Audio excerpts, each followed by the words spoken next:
What's up, dudes? Welcome back to another episode of Rhomas Men's Team.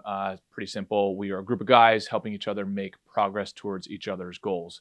If you're new to the channel, awesome and welcome. If you want to help support the channel and join our pro team, head over to rhomasteam.com/pro, where you can contribute to us on a donation basis. We also give you access to exclusive content, mastermind groups, etc., etc. So anyway, hope you enjoy this episode, and we'll see you on the team.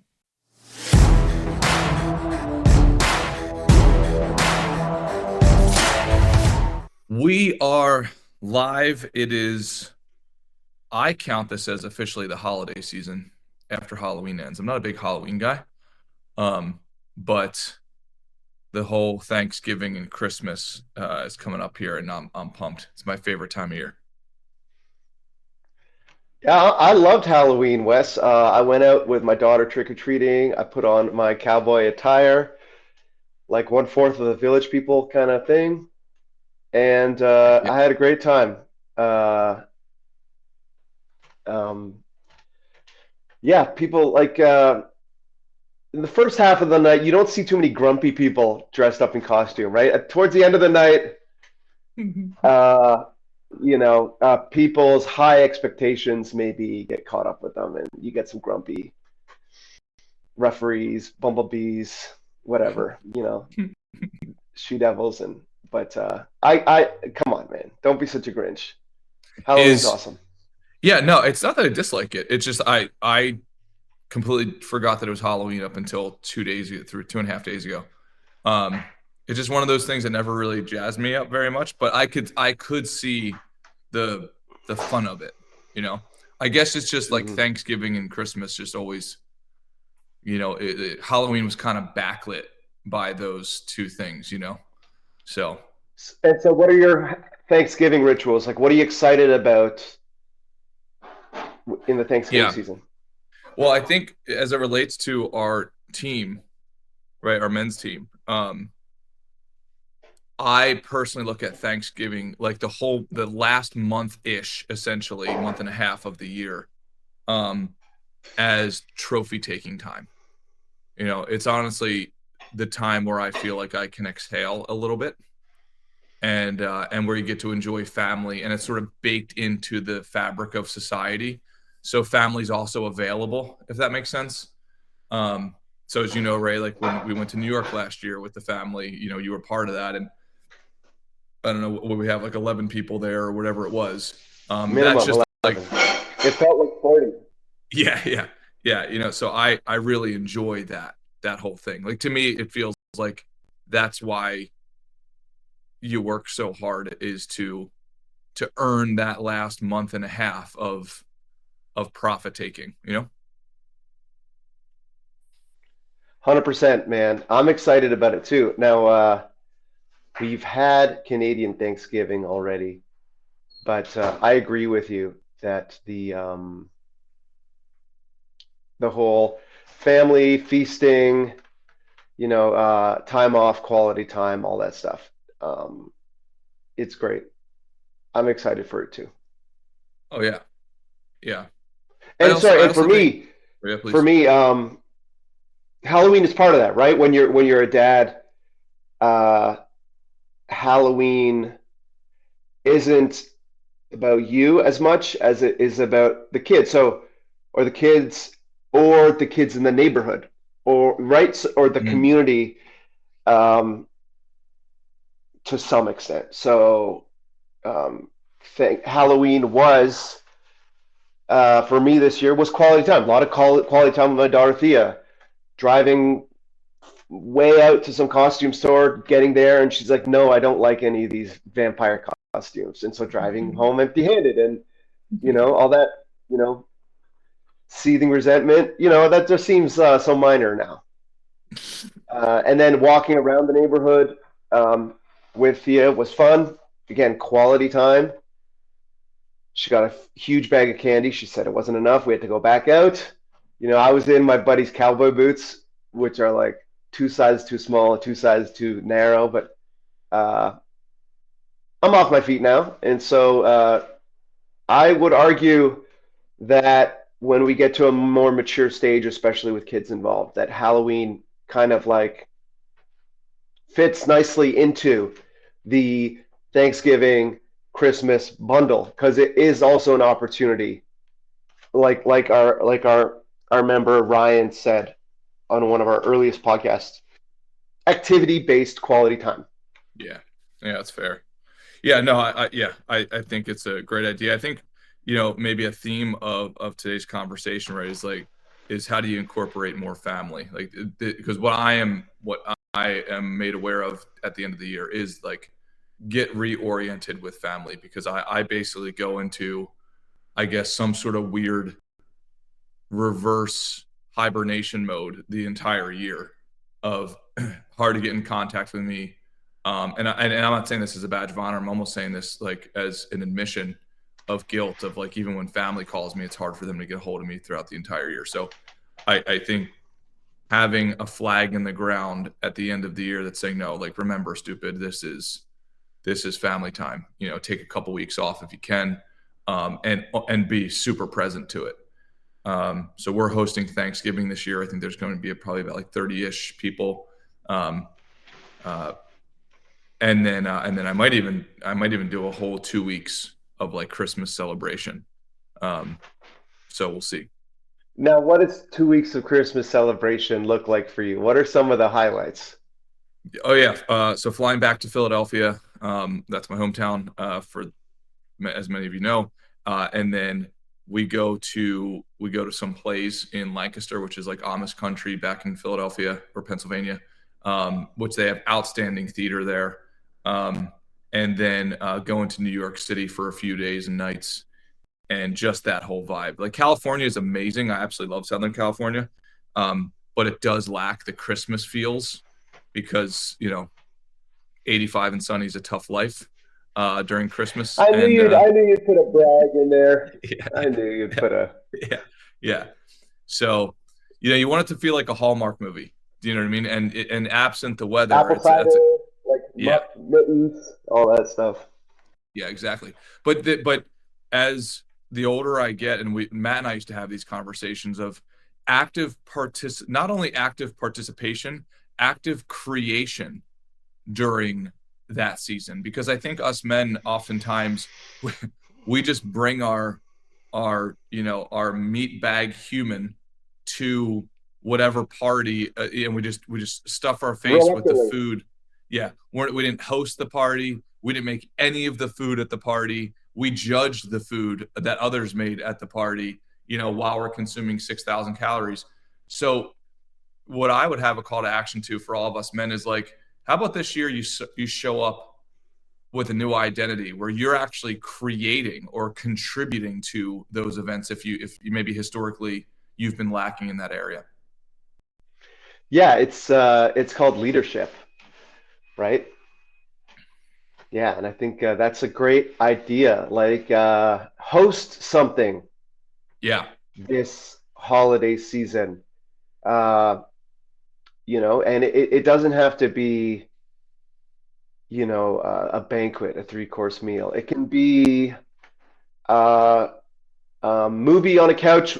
Get the movie in advance. Get the popcorn. Invite people. It can be as low stress as that. Um, the What it has in common with the huge banquet would be conceiving the idea, making the effort to contact the people, and making some kind of effort in terms of like the logistics or the ingredients involved. And it can be as ambitious or as low stress as you want, because the the goal here is activity based quality time at the end of it. Wouldn't you say? Yeah, and I would say if you're up for it, you know, they're so, like, let's say selfishly, and I know this sounds weird, and maybe some of the guys have kind of like blocked us out at this point, but there's so much skill to be acquired through family-based or friend-based projects.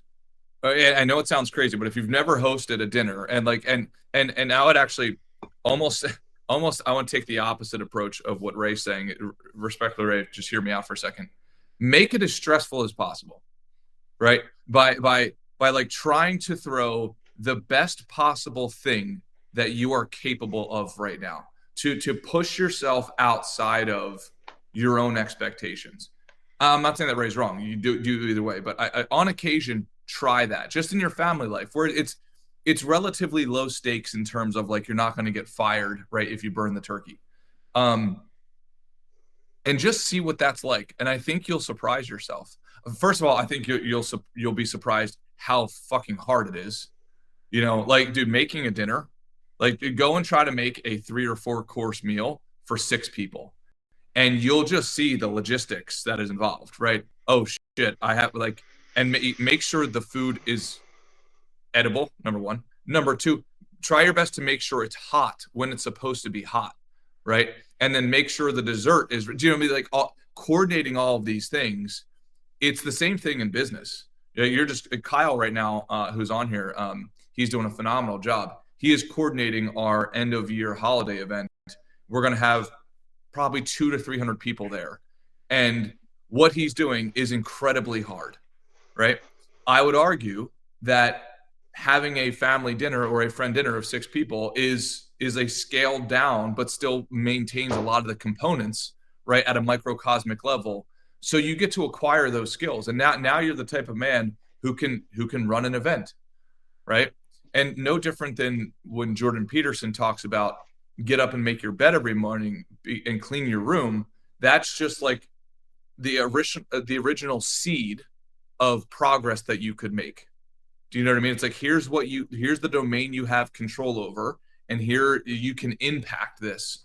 Well, now, if you've done that and you've come close to mastering making your bed and cleaning your room, now try throwing a little event for your friends and family. And I'm seriously like throwing this out there as a challenge to every man that listens to this, because for selfish purposes, it is incredibly growth oriented when you do something like this, right? What's your opinion? Yeah, I mean, you make a compelling case, Wes. Like I guess the stakes are lower. For example, when you have 6 dear friends or family, as opposed to 6 potential clients or prospects or very low clients. So the stakes are lower, so you can use it as a laboratory to perfect these kind of skills. I agree. And so, like, let's think about it. Explain to me how cooking a meal for friends or family um, practices those business muscles. Because I think for a lot of people, they would think it's the opposite, right? That there's a binary of domestic and workplace. Oh, well, I mean, there's not a business that you can tell me that's not relationship driven, in one way or another. And if you can be the type of guy that can bring people together and create great emotions around that event, right? That is a business skill for sure. I would also say for anybody who is, let's say you're single. I know a couple guys listening right now. I can see you guys down in the attendee section. I know a few of you are single. I'm not going to name you by name, but great way. Phenomenal way of like hosting over your place. And if you don't have your own place or whatever, you have roommates, that's totally cool too. You can go rent a place if you can afford it. And if you can't afford it, do it at your place and try your best. Like, go in with the goal in mind of, I want to get people talking about this after they leave. So let's just say, for instance, if you live in a small apartment by yourself and you want to host a handful of people, just go and Google, or I know this sounds weird, go and Pinterest, I don't know, environment, like dinner event or hosting dinner aesthetic, something like that. You can turn your small 1-bedroom apartment into a really boutique, almost restaurant vibe. Change the lighting, put some candles in there, have a nice place setting on the table. All those things, you can transform it. And then if you host people, again, Ray, what I'm saying is, if you're a single guy and you host people over, commit to doing that once a month or something like that. Right now, you're the guy that people are coming to. And if you're looking right out there for a lady friend, there's a really good chance you meet a lady friend that way. Your reputation will will precede you, because it's like, oh, that's the guy who hosts these fun dinners and he has game nights and all that stuff. Like, put actual effort into it versus trying to chase women around you. Now if you're married or you're in a relationship, right, be the guy who's hosting these events that when the other women leave, they are jealous that you are, like, that she has you. Do you know what I mean? Right. So, and I say it in a playful way, but have those be your biomarkers of like, oh, I want to be that guy. I want to build up that part of my reputation. Another thing that comes to mind is you can always, like, let's say it's a dinner for six. It doesn't have to be that many people, but let's say that's the kind of like a hypothesis. Um, you could invite one professional prospect or colleague or something, right? So, like, uh, that is, and because I'm thinking, actually, a friend of mine hosted a dinner party and invited me, and it was that perfect combination of enriching our friendship, catching up with people we haven't seen in a little while, but then also this opportunity to talk about what each other does for work and see whether there is any kind of like areas of mutual interest or business opportunities. So like I went into the dinner party, I saw a bunch of empty walls, and I'm like, I've got the perfect art for that wall. And there were a few other.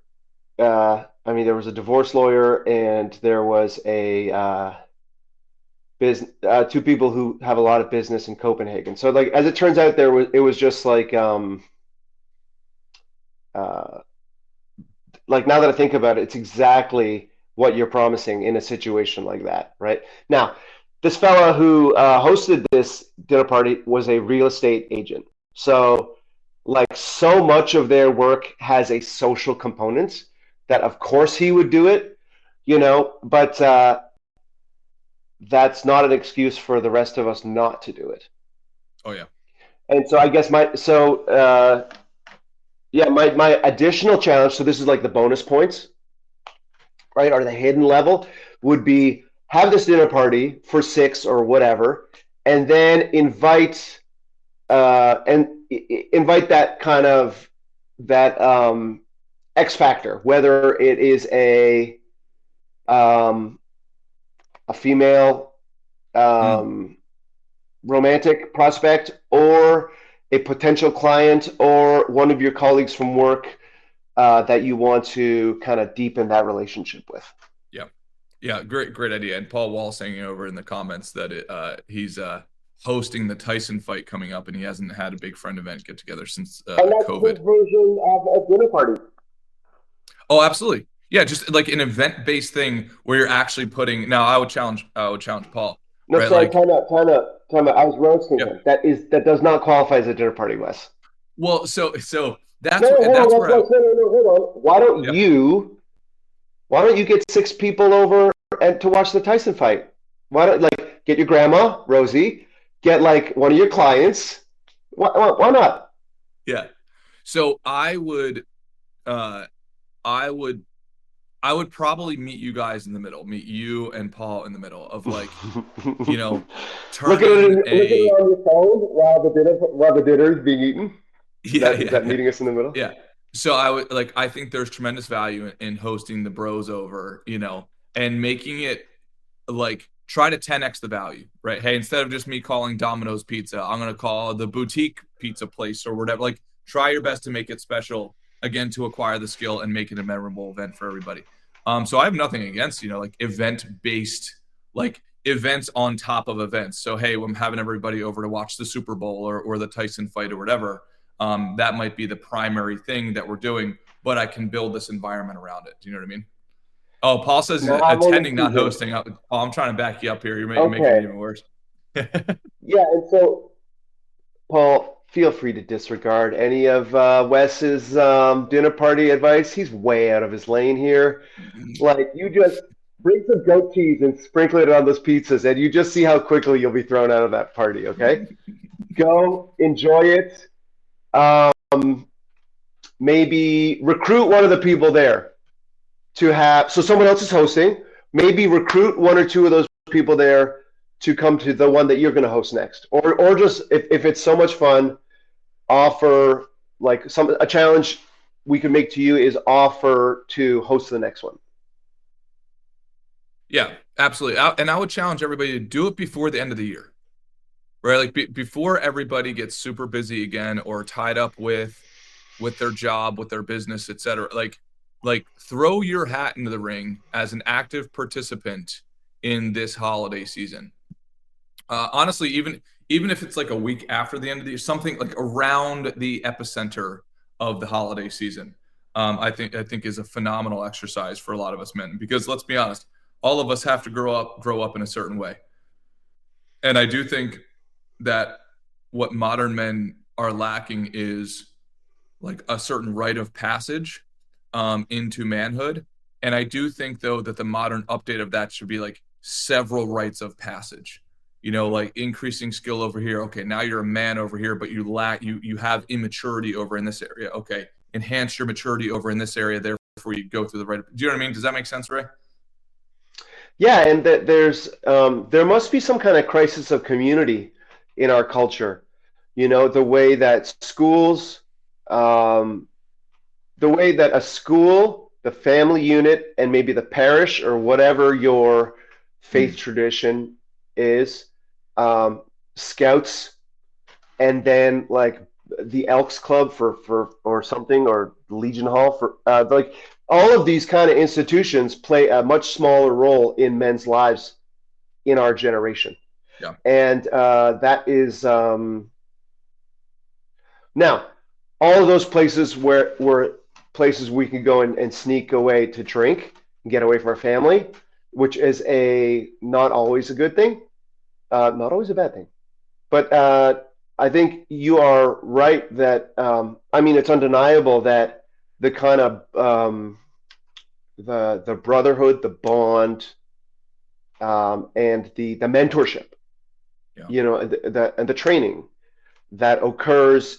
Like the very obvious contrast would be in a kind of tribal society, like Aboriginal or Native American, where there are like crazy rituals involving scarring or leaving you out on a mountainside, alone, right? And like, like we are like our generation of men. We have to, Wes. We have to come up with a way of creating these rituals for ourselves to make up for that absence, right? And it's not just that we are not being. It's not the absence of a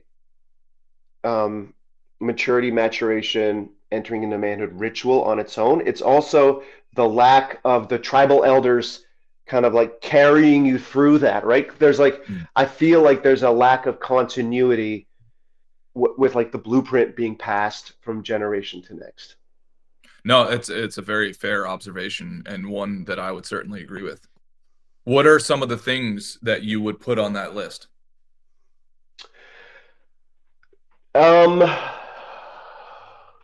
Well, it's macho stuff and it's not macho stuff, right? Like it's like you said, like how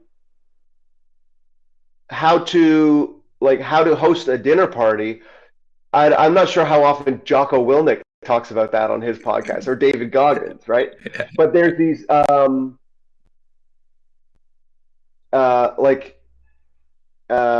then maybe courtship. Like I don't know. Like and again, I don't know if tribal societies transferred this knowledge through maturation rituals or initiation rituals, but like, yeah, like courtship. I think we're all screwed up in terms of the signals we're getting on what is proper courtship, right? I guess I'm struggling to think about it, but so maybe I'll start with what has like television and the smartphones taken away, right? They've taken away person-to-person contact, right? They've taken away the traditional function of courtship. Now there's a new kind of courtship going on in the digital realm. There's a new kind of communication and connectivity going on in the digital realm. We're proof of that right now. But I think different like interpersonal, okay, interpersonal relationships. So we'll call that courtship. We'll call that gathering together as community. Um, so that's what I'll call it. It's just in just a few words, interpersonal relationships. I wonder if we use our goals model as a nice proxy for whether or not one checks the boxes for manhood. Um, health, wealth, relationships, and enjoying the process. So are you sufficiently skilled or earning the sufficient results in those areas? And that would be somewhat right, like congruent with like, do you have the qualifications of being a man? Do you know what I mean? Is your health Mm-hmm. at a certain level to where you are optimizing, for uh, vitality, longevity, aesthetics, if that's important to you, et cetera, et cetera. Your wealth, right? Do you have sufficient enough wealth and earnings power to take care not only of yourself, but others around you? And then relationships, right? The quality on a scale of 0 to 10, the quality of your immediate relationships and your sort of like, outside of the immediate circumference relationships, friendships, etc. And then are you able to earn all of those things and still enjoy the process, so that not only you can get the fulfillment from it, but so that it inspires those around you, so you can be sort of a beacon of inspiration of like, oh, Ray has all of those things. He's earned all of those things, and he actually has a smile on his face that's authentic. Do you know what I mean? I'm not saying that's a to the decimal model of like that's what a man should be, but to me that's a good model of like, oh yeah, that's if I had to pick out a man, right, who went through those several rites of passage, that's what I would say. I mean, that might be a simplistic model, but what do you think about that? Hey dudes, sorry for the interruption here. Just wanted to let you know if you want to join our pro team, go to romasteam.com/pro. You can help support the channel. You will also get access to exclusive content, masterminds, one-on-one sessions, etc. All right, back to the episode. Well, I love that model. That is not telling people what to do, but demonstrating what works through, like you say, long-term disciplined application of the fundamentals, right? Yeah. The only thing that's missing, though, if we're lining Yeah, it up please. with like traditional manhood initiation rituals, is that I'm under the impression that the elders carry the junior member of the tribe through the initiation ritual, whereas what you're talking about is more of an attraction. I see what Wes is doing. I see the results from disciplined application of the fundamentals over time. It looks like it works. I want to try it. Now, for example, in 12-step recovery, that's how it works. You can't put a gun to someone's head and say, don't do drugs, don't drink, don't be a sex addict, be a good person. That doesn't that doesn't trigger the threshold for action, right? In order to come into a 12-step recovery program, we use the attraction model, just like you described. That seems to be working for him. He quit drinking 5 years ago. His skin looks great. He's an estimable person. He's got his life back on track. I still don't. Maybe I should try what he's doing, right? What do you think would be the benefits or the drawbacks of carrying someone through versus just letting them be attracted to the demonstrated benefits of Well, being a leader, being a man? yeah, I wonder why does it have to be segregated? I wonder if it's you. I'll give you an example, like the Freemasons. I used to be a Freemason. I'm no longer a Freemason because when I moved out from the East Coast, there's not as much of a footprint out here in California. But one of the things with Freemasonry was, from my recollection, that like the dirty little secret was you cannot be invited. You have to ask to be invited, right? So like what you're saying, right? It's like this attraction model, like you attract the, the flies with honey, so to speak. But then once that is triggered, now you can be connected with a mentor who shows you the path. Do you know what I mean? So I wonder if it could be take a piece of both models, be attractive to the audience, but then when the audience raises their hand and says, "Hey, I'm interested," okay, great. Well, we have a pathway for you. I'm going to link you up with Ray, and he's going to walk you through exactly what he did, broken down step by step. And there's probably going to be pieces that you don't like, but that's the journey, right? Like you don't get the abs without the sweat, sort of a thing. So, what do you think about that? Having more of like a dualistic model than a completely segregated model? I like it because, again, my understanding of ancient, I mean, and this would be a good something to explore.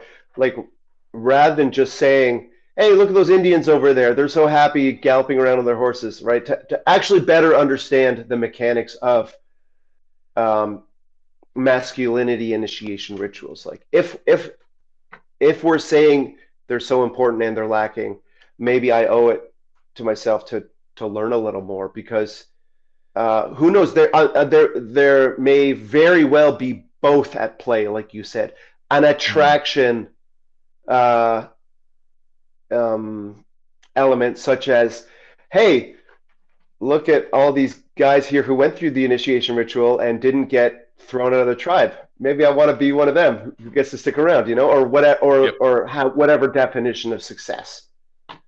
Well, and I also wanted to add to it, right? Like And then they ask, this, yeah. I also wanted to add to it as if you sort of like do the reverse diligence on what we just said. So let's assume that's the model, right? Health, wealth, relationships, and enjoying the process. So health number one, wealth number two, relationships number three, and then number four, enjoying the process. There are no particular order, but those would be the main pillars. If your son or your friend or whoever were to approach you and say, "Hey, Ray, I noticed you've gotten these results in the health category. How do you do it?" Right? Like, so I would challenge all of us men to number one, become successful in all of those areas, and then boil it down to a framework where you can, where if you were put on stage, could you articulate, each one of those pillars inside of a 5 to 10 minute presentation? Do you know what I mean? It should be super simple, right? Let's say like with wealth. Okay, great. Like I have frameworks for my personal wealth and they are very simple, right? Make money, save money, invest money. And Ray, you and I have talked about several of the frameworks, but like at its core, make money, save money, invest money. And then you can break open each one of those things. Boom. Like that is my playbook. On top of, I guess, the chassis under all of these would be disciplined execution of the fundamentals over time, right? Disciplined execution of the fundamentals over time, applied to wealth, applied to health, applied to relationships. Because then the next question is, okay, great. What are the fundamentals in each one of those pillars? And it shouldn't be 100 things, right? The crazy thing about fundamentals is it's usually just like 3 to 5 things. I don't know about what you think about that, Ray, but every area that I've ever like practiced and studied and tried to like become better in, the more I realize, oh, I just have to move the needle in these 3 to 5 things. And just the hard part is the disciplined execution over time of those things. yeah, and I think to make it a little more human, you can also say that no, but truly, like not No, as I a appreciate it. criticism, but like because you already do this, so don't worry, it's not a criticism, but like the way you make it more relatable is that it's not like I used to be like you and now I'm superior. It is also when I don't do these things, Yes. when I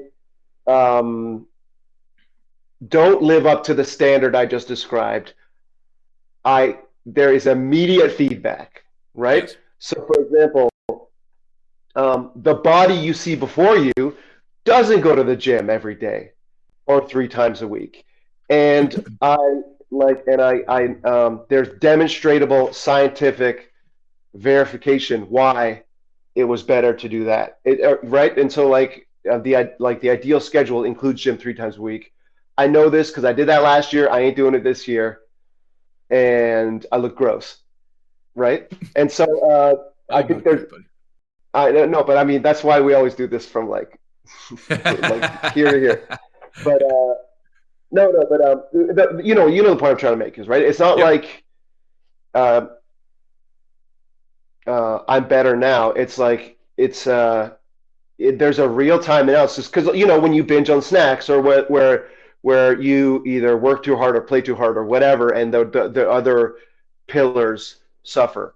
Um, it's like Well, do you know what I'm trying to say? That like yeah, you might it's a be helping me continuum. It's refine like my model yeah, it's the because I path of wonder if it's progress is what it is.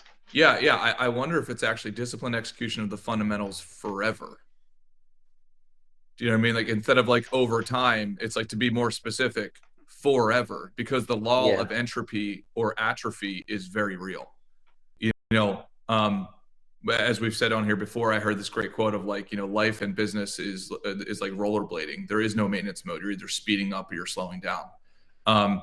And you could let that be uh, demotivating. Is demotivating a word? Unmotivating? Not at Demotivating? all. Yeah, sweet. You could let that be unmotivating, or you could actually let it be extremely motivating. Like, oh, this game is forever. And the amazing thing about hard things is that basically nobody wants to do them. And I also think the secret thing about people who do hard things is that they actually enjoy it, right? Like eventually, when you get past right, what you're saying, like the threshold of action, and you've done it so many times, it actually starts to become enjoyable. It's like fucking coffee. Coffee's disgusting. Like remember the first time you had coffee? You probably like what is it about this thing? And then 35 days later, you're like, this is like I can't live without this. Do you know what I mean? Like there's something weird that happens. It's the same thing with the gym. If a child were to ask you, right, like, hey, how does the gym feel? You'd probably like a knuckle dragging ape sort of be like, well, it's like kind of hurts. Do you know what I mean? And the kid's like, what do you mean? But it's good. It feels good. Do you know what I mean? It's that weird purgatory of like where the outsiders think it's more painful than it actually is, and the insiders actually get enjoyment out of it. Does that make sense at all? 100%. It's think of calluses forming on your hands Mm-hmm. when you're doing hard work or gardening or construction or whatever. Think of or in like volleyball, you know how like when the volleyball whacks your forearms the first time, it stings and Yeah, it yeah. reddens, but it strengthens over time. It's so yeah, what we're talking about is a muscle that strengthens over time and becomes more resilient. And if you're not doing it, you can't imagine anything um, if you're not doing it, you can't imagine anything more painful or unenjoyable. But then once you are doing it, it is the enthusiasm and determination you have for um, those incremental steps of improvement that So is greater than whatever pain or discomfort or whatever that is. yeah, I mean, I would argue to the point of where you get fulfillment and therefore pleasure and therefore enjoyment out of it. If I had to put you on the spot, Ray, and you had to come up with a simple framework under that main framework or fundamentals under those main pillars, if you had 2 minutes to describe it, what would you? Let's see if there's gaps or if you got great input under those. So health, wealth, relationships, and enjoying the process. Like if you had to give a man, you had 10 minutes and say, okay, here are the fundamentals under those or simple frameworks under them. Would you be able to answer? No. I'm putting you in the hot seat. Okay. No, and so no is not one of the answers, right? Yes is the only answer. Okay, so yes. So I think I would say after 47 years, my lived experience has demonstrated to me the following, right? Explain the scorecard, explain the fundamentals, assure them that I have tried doing it the other way, right? I've tried going under the hill for decades rather than going over the hill and or around the hill, right? And I can like tunneling through the hill. I can absolutely say is not the fastest, easiest, most efficient, or sane route. Mm. So we are complex beings, and we have complex minds. We have complex technology. This can scramble our brains in terms of what our priorities are. The priorities are simple. The fundamentals are simple. The challenge lies in uh, getting through the noise and through the clutter to make sure you do them. Right? The best sneakers, the best gym, all that stuff is 1% of the benefit. Right? Picking up your keys and going to the gym is the 99%. Right? Yep. So health. So it's so there are very simple ideas underlying the scorecard, right? Adequate sleep, weigh yourself, adequate water, active love, goal review, learning, journaling, movement, meditation.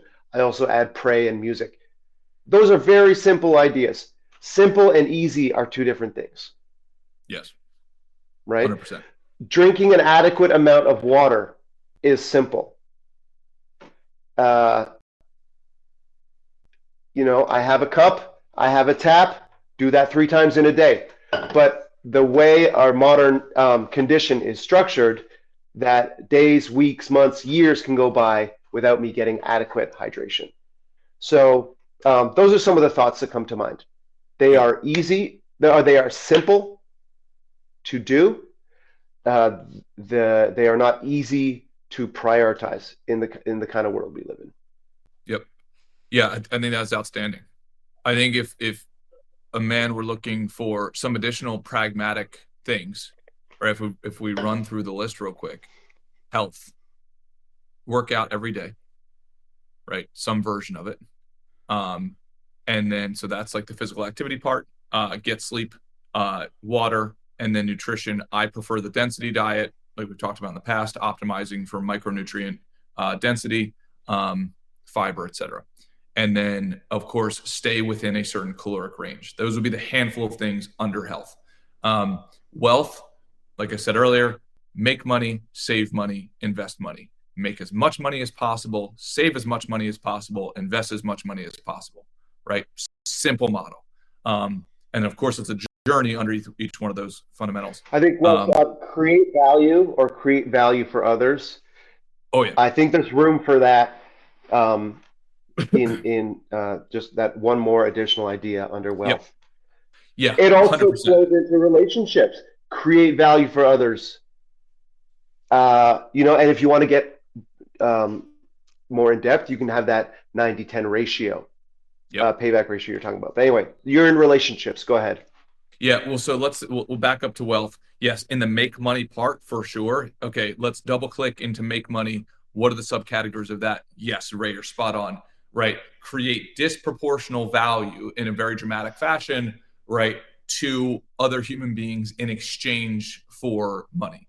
Have a payback ratio, when I say dramatic fashion, payback ratio that is heavily skewed towards the benefit of the other person. So the way that would look if you are in a career or you run a company, right? It's like, I expect to be paid back for 10% of the thing that I do. So it's a 90-10 ratio, right? So that's if we zoom in on the make money component, then yes, the fundamentals under that would be create as much value as possible, but still make sure you get paid handsomely for the small percentage of time where you do get paid.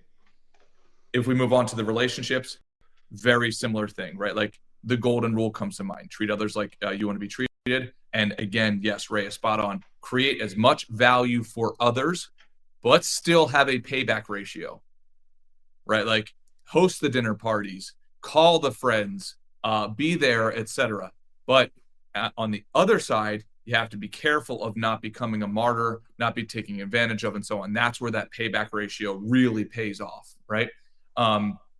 I think that's a pretty simple model. And of course, again, you can zoom in on, okay, well, relationships, your intimate relationship, your family relationship, and close friends, and then acquaintances and everything outside of there. But I think those scale, right? Am I contributing, creating value for Ray, right? Is Ray creating, giving me something in return for that?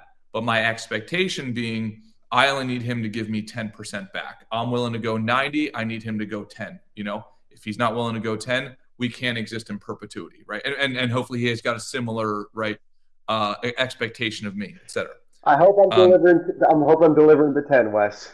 Oh yeah, that's the only reason you're invited to New York again, buddy. And then the final piece of enjoying the process, right? This is where I kind of stuff the art of life, right? And it's the day to day. Do I have a smile on my face? You know, and when I come to the office, am I reminding myself of it is my job to show up with a great attitude? Am I, joking around with Kyle in the office and so on and so on, right? Like, am I dancing? Am I like racing, listening to music? Am I telling jokes? Like all of those things. It doesn't make any sense to be just a miser, a Scrooge McDuck going through the prior 3 categories of health, wealth, and relationships, but then you don't even want to be with yourself, let alone anybody else wanting to be with you. Like that, all of those things are completely irrelevant if you're not enjoying this very brief length of life that you have on this planet.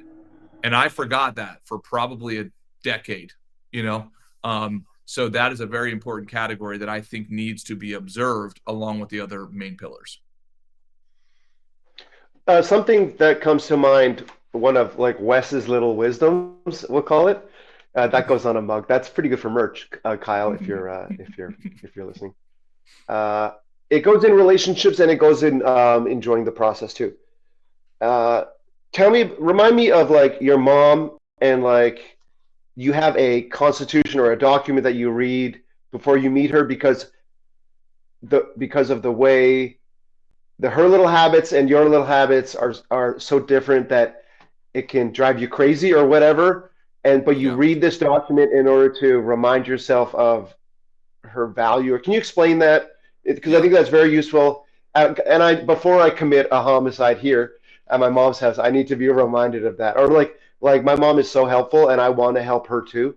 But just like the spelling errors in her text messages and emails is about to cause a capital crime. So can you explain this document?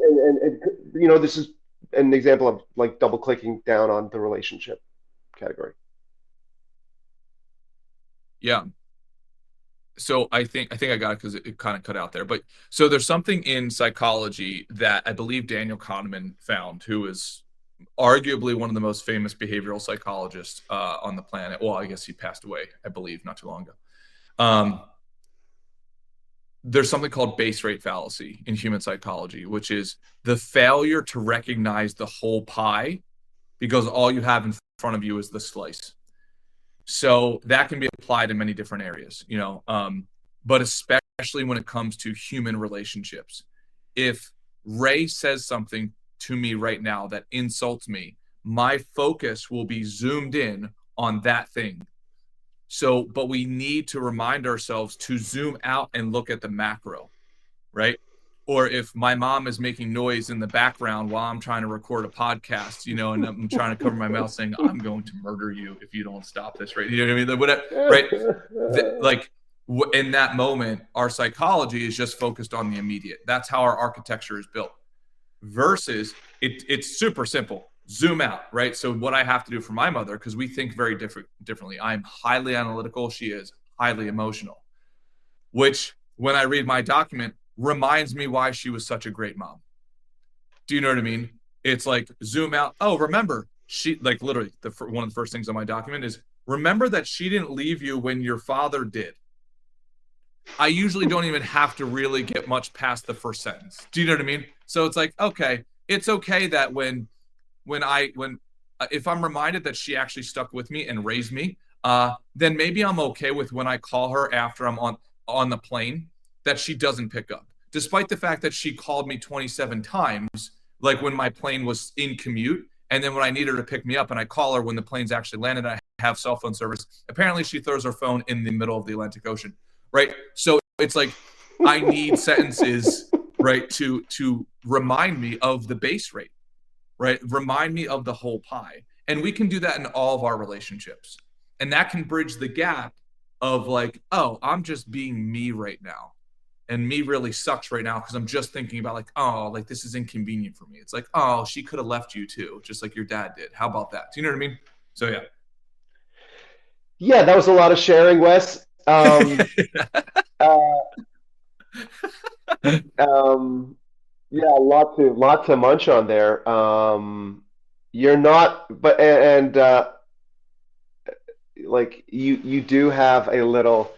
There's a little kind of glowing ember of emotionality in there. Like it's not all analytical. There's still like there's a little glowing ember fighting for life there. Yeah, But yeah, yeah. the cognitive behavior therapy, one of the top 10 distortions, I guess, is all or nothing thinking. You Mm.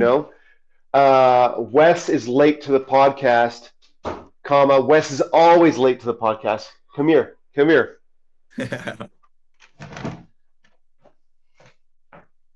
This is my mom. Hello. I love her. This might be the last time she's ever seen alive, but I love her. Is that Wes? That's Wes. Yes, Get ma'am. out of Hi, here. Wes. How are you Get out of doing? here. It's a smartphone. It's a miracle of technology. The whole world can come at me through the phone. You going to the gym? How long more are you going to be on your call? Wes, why don't we wrap it up? My mom Yeah, needs let's do help, it. with her iPad, and I've got to go get the axe. Love you, brother. I love you too, buddy. You Let's have fun with your focus. mom. Let's focus on relationships and enjoying the process for the rest of the year, and maybe we can continue to challenge ourselves to like end the year without murdering anyone in our family, or you know what I mean, or Yep. uh, challenging ourselves and being accountability partners for doing activity-based quality time. All right. Hell yeah, brother. All right, buddy. Love Love you, you. Have dude. fun with your mom. Tell her I said hi. See you, bud. Yes, sir. Bye.